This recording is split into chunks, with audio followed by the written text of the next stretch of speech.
भारत, जिसका इतिहास यहाँ की संस्कृति की एक अनोखी झांकी पेश करती है, जिसमें भारत के धर्म, सभ्यता और संस्कृति की झलक देखने को मिलती है। आप लोगों को तो पता ही होगा कि आज भारत कला और अपनी अनोखी वास्तुकला के क्षेत्र में कितना आगे जा चुका है। पर अगर हम भारत के इतिहास में पीछे मुड़कर देखते हैं तो पता चलता है कि हमारा इतिहास आज की तुलना में कितना एडवांस और उन्नत था, जिसकी मिसाल हमारे भारत के कुछ खूबसूरत और अनोखे मंदिरों में देखने को मिलती है। आज हम ऐसे ही एक प्राचीन और अद्भुत मंदिर के बारे में जानेंगे, जिसे दुनिया का 8वां अजूबा भी कहा जाता है। इसके अलावा कुछ मिथ ये भी है, कहते हैं कि इस मंदिर को इंसानों द्वारा नहीं बल्कि एलियंस द्वारा बनाया गया है। इस बात में कितनी सच्चाई है, आगे हम इस वीडियो में जानेंगे।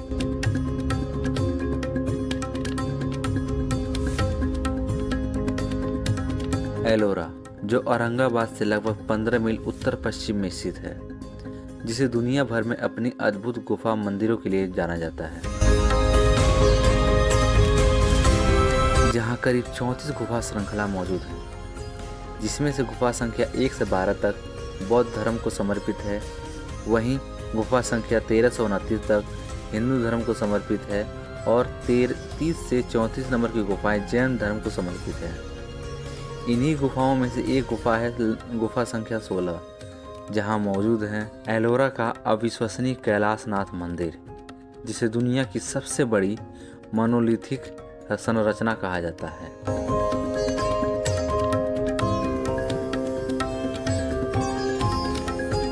जो हर किसी को हैरान कर देता है और भारतीय इतिहास के महान आश्चर्यों में से एक है, जिसे चट्टानों को काटकर बनाया गया भारत का एक चमत्कार माना जाता है, जिसकी दुनिया में कोई बराबरी नहीं है।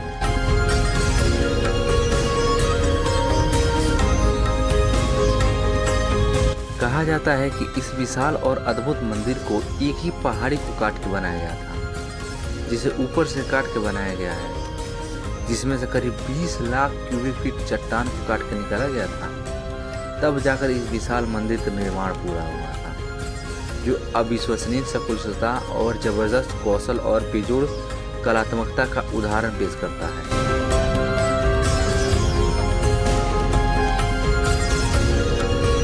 पर सोचने वाली बात यह है कि उस समय में यानी करीब 1200 वर्ष पहले इस विशाल और चमत्कारी मंदिर की कल्पना भी कैसे की गई होगी, जिसका अध्ययन दुनिया भर के अनगिनत शोधकर्ताओं ने किया है। पर फिर भी इस मंदिर के निर्माण के पहलू अभी तक रहस्य बना हुआ है।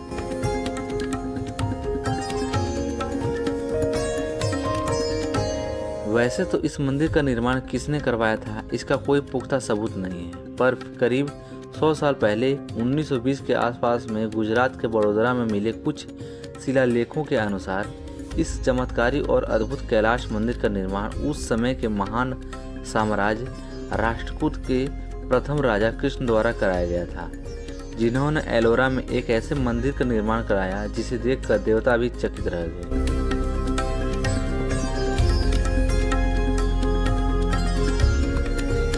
कुछ विद्वानों का मानना है कि कैलाश मंदिर का निर्माण का श्रेय राजा कृष्ण को जाता है।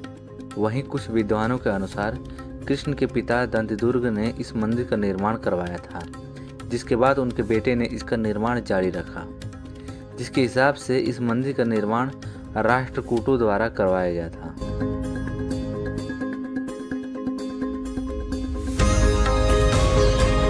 पूर्व की ओर मुख वाला कैलाश मंदिर करीब 300 फीट लंबा और 175 फीट चौड़ा है, जिसमें कई कमरे हैं जो मुख्य गर्भगृह को घेरे हुए हैं, जिसमें मुख्य सभा कक्ष 70 फीट 620 फीट का। वहीं इस मंदिर का ऊंचाई करीब 96 फीट है, जिसकी भव्यता को बढ़ाते हुए प्रवेश द्वार पर दोनों ओर 70 फीट के 2 विशाल स्तंभ मौजूद हैं, जिसके पहले स्तंभ पर विशाल हाथी खड़े हुए हैं, जो दर्शाते हैं कि इन्हीं के पीठ पर यह मंदिर विराजमान है।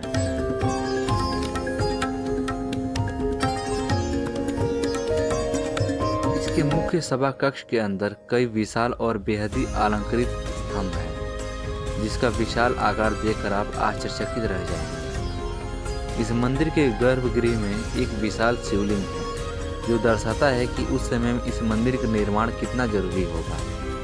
पर जितना हम इस मंदिर के निर्माण के बारे में जानते हैं, उस तरह इसकी कल्पना करना की भी दिमाग को हिला देता है।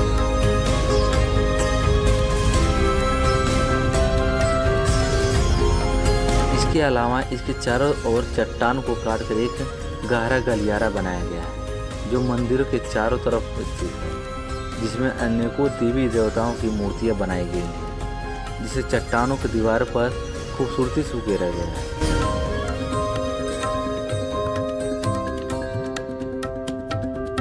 कहते हैं इस मंदिर को एक ही पत्थर को काटकर इसके अंदर खूबसूरत नक्काशीदार छोटे छोटे देवी देवताओं की मूर्तियां बनाई गई हैं, जो आपके होश उड़ा देंगी, जो आपको सोचने पर मजबूर कर देंगी कि इसे उस समय में कैसे बनाया गया होगा।